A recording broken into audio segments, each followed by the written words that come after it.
देखिए, साधना का मूल जानते हैं क्या है? हम साधना क्यों करते हैं? कभी आपने इस पर विचार किया है कि साधना क्यों की जाए? सेनेका एक बहुत बड़े विद्वान हुए। उन्होंने कहा, यदि आपको पता नहीं कि आपने अपनी नाव को किस छोर पर लगाना है, तो पवन, वायु किसी भी गति से, किसी भी दिशा से चल रही हो, आपके लिए ठीक नहीं है। जब पता ही नहीं कि जाना कहां है, तो फिर कोई भी साधना कर ली जाए। तो साधना मनुष्य क्यों करता है? इतना तो तय है, जैसा कि हमने आपको बताया है, साधना इसलिए नहीं की जाती कि कहीं ना कहीं मंत्रों से बांध के हम देवी को अपने सामने प्रकट कर देंगे। जो मां एकदम स्वतंत्र हैं, स्वच्छंद हैं, उनको हम कैसे किसी मंत्र से बाध्य कर सकते हैं? साधना का आधार है कि हमारे बीच जो ईश्वर विद्यमान हैं, हम स्वयं को इतना परिवर्तित कर दें, स्वयं को इतना शुद्ध कर दें, स्वयं को उस पराकाष्ठा पर ले जाएं जहां पर ईश्वर के अलावा हमें कुछ और दिखे ही ना। और ईश्वर देखकर मनुष्य करेगा भी क्या? क्या ईश्वर का साक्षात्कार मात्र वो दर्शन है जैसा कि हमने अपनी किताब में लिखा है? वो तो एक अनुभव है। ईश्वर के साक्षात्कार से आप परिवर्तित होकर अपने जीवन को सफल बना सकते हो। आपके दायरे में जो आता है उसके जीवन को सफल बना सकते हो। तो साधना का मूल क्या है? साधना के पीछे क्यों क्या है? मत्तचिता सर्व दुर्गाणि, मत प्रसादाद अरिष्यसि, अथचेद अहंकारान न श्रोष्यसि विनक्ष्यसि। भगवान ने अर्जुन को बहुत ज्ञान दिया, परंतु ज्ञान में बड़ी समस्या होती है। इति ते ज्ञानम ख्यातम गुहात गुह्यतमम मया विमर्शेत शेषेन यथा इच्छसि तथा कुरु। भगवान ने कहा, मैंने तुम्हें श्रेष्ठ से श्रेष्ठ, गुह्य से गुह्य, रहस्यमय से रहस्यमय ज्ञान दे दिया है। अब जैसी तुम्हारी इच्छा प्रतीत होती है वैसा तुम करो। ज्ञान की समस्या क्या है? गुरु और शिष्य के बीच में, भक्त और भगवान के बीच में, एक शास्त्र और जो स्टूडेंट है उसके बीच में, कि जिसको जो सुनना होता है वो वही सुनता है, ज्ञान नहीं लेता कोई पूरे ढंग से। तो जब अर्जुन अपने मन की सुनते रहे, जब भगवान ने कहा सर्वधर्मान् परित्यज्य माम एकम शरणं व्रज, तुम छोड़ो अर्जुन सब दुविधाओं को, जैसा मैं कहता हूं वैसा कर लो। क्यों? क्योंकि मत चिता सर्व दुर्गानि मत प्रसादाद अरिष्यसि, अथचेत अहंकारान न श्रोष्यसि विनक्ष्यसि। मेरे कृपा के प्रसाद से तुम्हारे अरिष्ट का नाश हो जाएगा।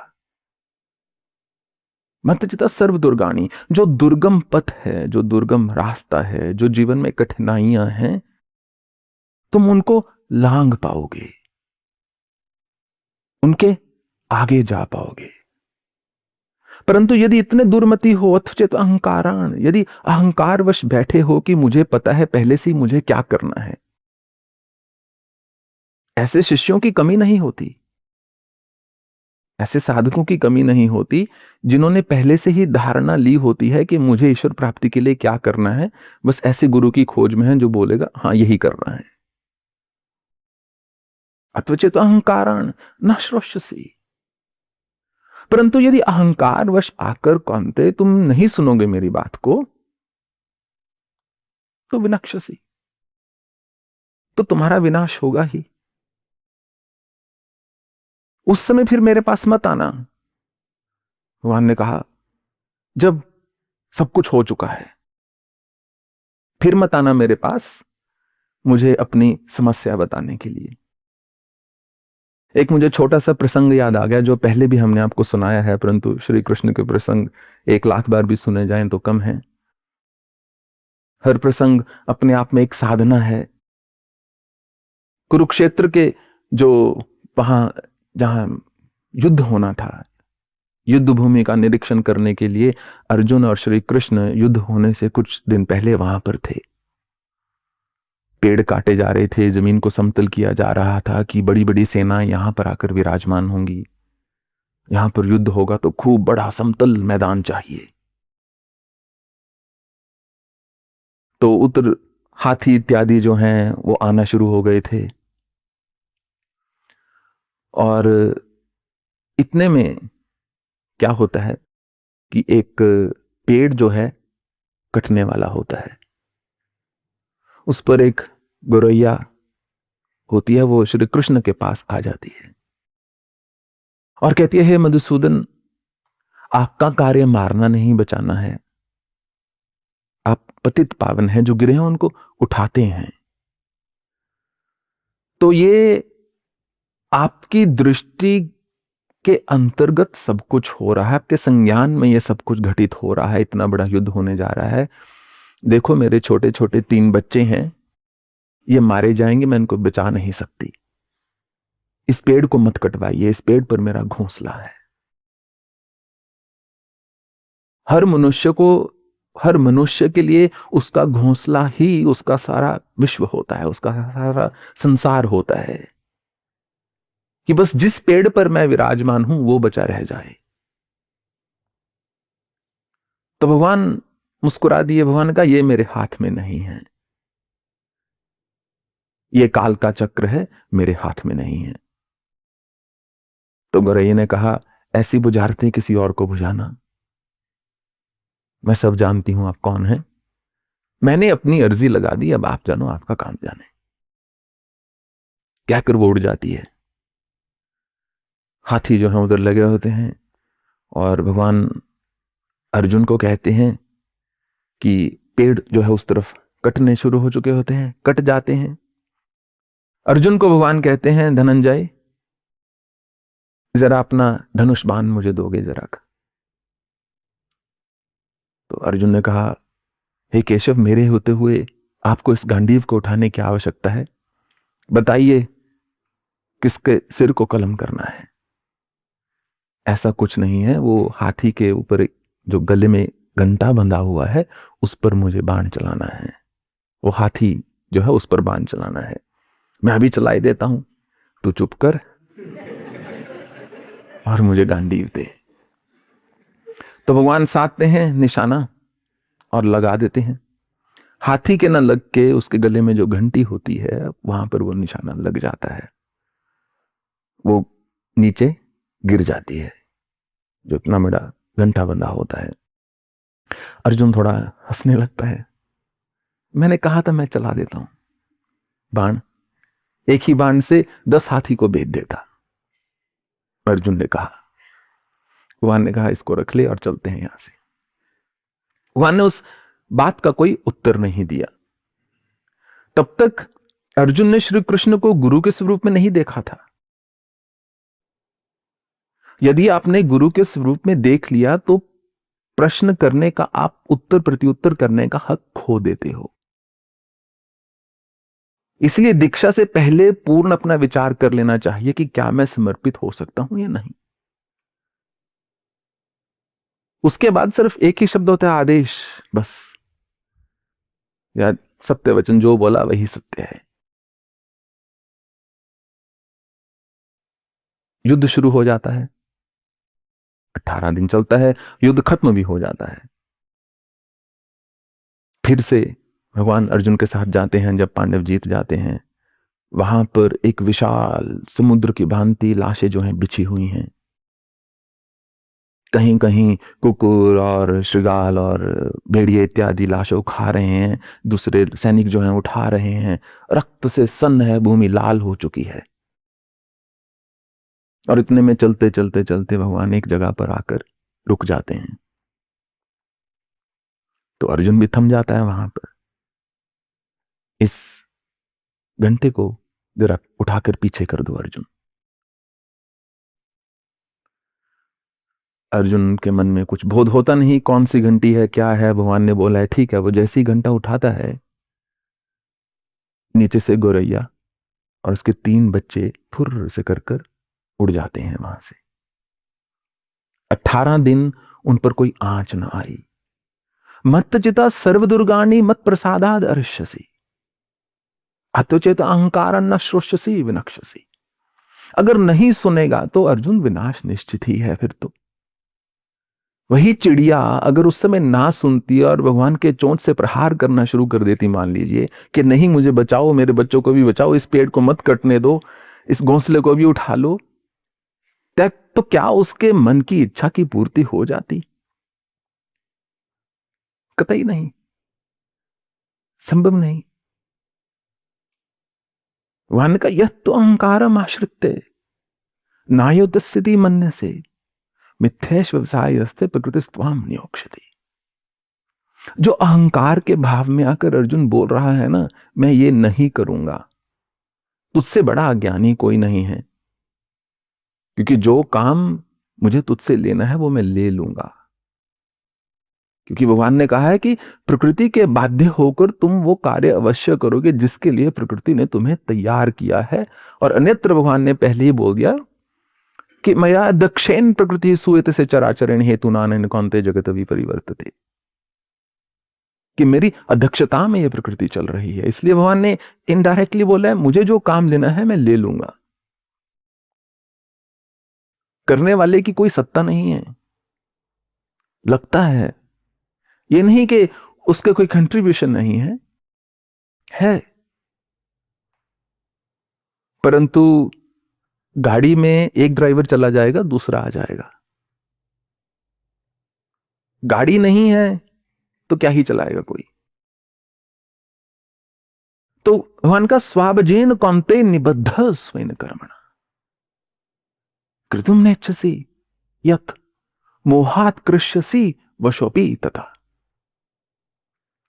इसलिए जो तेरा निहित कर्म है, जो तेरी प्रकृति के अनुसार बना हुआ है, वो तो अर्जुन तुमको करना ही पड़ेगा। और जो अभी संकल्प भी ले लोगे कि मैं ये नहीं करूंगा, क्योंकि तुम्हारे पास वो ज्ञान है, तुम्हारे पास वो कला है, मोहवश होकर चाहे तुम उस कर्म को जरूर करोगे। तो साधना का एकमात्र मूल होता है मनुष्य अपनी प्रकृति को बदल डाले। जो रिएक्शंस होते हैं, रिस्पॉन्सेस होते हैं हर चीज में, वो प्रकृति से आते हैं। मनुष्य की मूल प्रकृति जो होती है, अगर जीवन में जो हम नहीं करना चाहते वो करना है तो उसके लिए हमें अपनी प्रकृति को बदलना होगा। अगर ईश्वर साक्षात करना है तो अपनी प्रकृति प्रवृत्ति को वैसा बनाना होगा, और प्रयास तो ही संभव है। तो यदि आप मंत्र जप कर रहे हैं, या आप ध्यान के मार्ग पर चल रहे हैं, या आप किसी भी प्रकार की साधना कर रहे हैं, या आप क्रिया योग के माध्यम से कर रहे हैं, या कुंडलिनी जागृत करने का प्रयत्न कर रहे हैं, यदि उसमें आप नित्य प्रति अपनी प्रकृति को नहीं बदल पा रहे हो तो कुछ बहुत भारी गड़बड़ है। आपने बाहर के क्रियाकलापों को आंतरिक साधना समझ लिया है, फिर उससे आगे नहीं बढ़ेंगे। अब खुद ही विचार कीजिए, यदि साधना करने से पूर्व मान लीजिए आपके मन में क्रोध के भाव थे, ईर्ष्या के भाव थे, या आधिपत्य के भाव थे किसी भी प्रकार से, और आप साधना कर रहे हैं और वही भाव वैसे ही हैं, तो फिर कमाया क्या? फिर क्या ही साधना की? पति पत्नी एक सुपरमार्केट में थे, अलग अलग आयल्स में थे। तो पति ने एक कार्टन उठा लिया बियर का, उसमें 6 कैंस थे बियर के। पत्नी ने कहा ये $15 का, तुम वेस्ट कर रहे हो पैसा, ये हम पैसा बचाने की कोशिश कर रहे हैं, मत पियो इसको, इससे कुछ अच्छा नहीं होने वाला। कहता वो ठीक, बात तो ठीक है, थोड़ा तंगी चल रही है, रख देता हूं। थोड़ा आगे जाती है तो पत्नी एक एंटी एजिंग क्रीम उठा लेती है $50 की। तो पति कहता है कि अब ये $50 की क्रीम इतनी सी 2 दिन चलेगी, ये तो लगता है देख के, इससे ज्यादा तो मैं अपनी पराठे पे मक्खन लगा लेता हूं। इतनी सी क्रीम $50 की, इससे मैं बहुत सुंदर दिखूंगी ना। उसने कहा मेरा कहा मानो, एक बियर के कैन के बाद तुम मुझे उतनी ही सुंदर दिखोगी जितनी ये $50 की क्रीम लगाने के बाद दिखती हो। तो हमने एक कठिन पथ चुन लिया साधना का। जो साधना से आप सुख की अनुभूति नहीं कर पा रहे, प्रकृति को नहीं बदल पा रहे, और आपको लग रहा है इससे मेरे मन को शांति मिल रही है, तो ऐसे भी बहुत सारे लोग हैं जो शाम को एक ड्रिंक लेते हैं, उतने ही मन की शांति की अनुभूति करते हैं। गहरी विचार करने वाली बात है। आपने कैसे मान लिया कि आप उनसे बढ़कर हो गए, उनसे ज्यादा श्रेष्ठ हो गए? आप बैठे मंदिर के सामने, अपने जोत को लगाया, भगवान से चंद बातें की, एक माला को जपा, और आपको मन की शांति की अनुभूति हुई। आपने उसके आधार पर सोच लिया मैं बहुत बड़ा भक्त हो गया। शायद हो भी, मुझे नहीं कहना, मुझे नहीं पता। और एक दूसरा व्यक्ति है जो हो सकता है टीवी पर बैठकर क्रिकेट मैच देख रहा है, वो भी बहुत खुश है, वो भी आपको कुछ परेशान नहीं कर रहा, शांति से उसने म्यूट पे लगाकर वो देख रहा है। तो किस आधार पर कहें कि आपका कर्म ज्यादा श्रेष्ठ है? वो तो बाद में ही पता चलेगा कि आपका कर्म क्या है, विचार क्या है, किस प्रकार के पदार्थ की इच्छा है, किस प्रकार के मन में भावना है। वो जितना शुद्ध मनुष्य का हृदय जो है, चित्त जो है, वाणी होती चली जाएगी, उतना उत्तरोत्तर वो साधना में सफल होता चला जाएगा। फिर जो एक शक्कर है उसको जल में घुलने में देर नहीं। हम सब ने एक जैसे गन्ना देखा होता है, गन्ने को आप पानी में नहीं घोल सकते, उसको एक प्रक्रिया से गुजरना होगा, एक ऐसे शुद्धिकरण से। पहले भी वो बहुत मीठा है, रस भरा है, पर जल में उसको घोल नहीं सकते, उसका अस्तित्व खत्म नहीं होता। पर उसको एक ट्रांसफॉर्मेशन से गुजरना होगा, जिससे वो शक्कर बन गया, तपना होगा उसको, फिर वो घुल जाएगा, जिस भी पदार्थ में जाएगा उसको मीठा कर देगा। तो वो ट्रांसफॉर्मेशन का नाम ही साधना है। तो यदि अपने आप को इवैल्यूएट भी करना हो कि मैं साधना में कहां पर चल रहा हूं, या ठीक भी चल रहा हूं या नहीं चल रहा हूं, आपको यही देखना है कि पहले मैं कैसा था और अब मैं कैसा हूं। अगर आपको लगे पहले भी मैं अति श्रेष्ठ था, अब तो मैं बहुत ही श्रेष्ठ हूं, तो महोदय अपने चरण दिखा दीजिएगा, हम भी आपसे आशीष ले लेंगे। वही साधना का मूल है। तो साधना कोई भी करो, इसलिए कितनी बार जब मेरे पास ये प्रश्न किया जाता है कोई मंत्र दे दीजिए, मुझे बहुत प्यार आता है आप पर। वास्तव में मैं सोचता हूं अरे आप समझे ही नहीं इसका मतलब, इस गणित को। मंत्र कोई भी हो उससे फर्क नहीं पड़ेगा।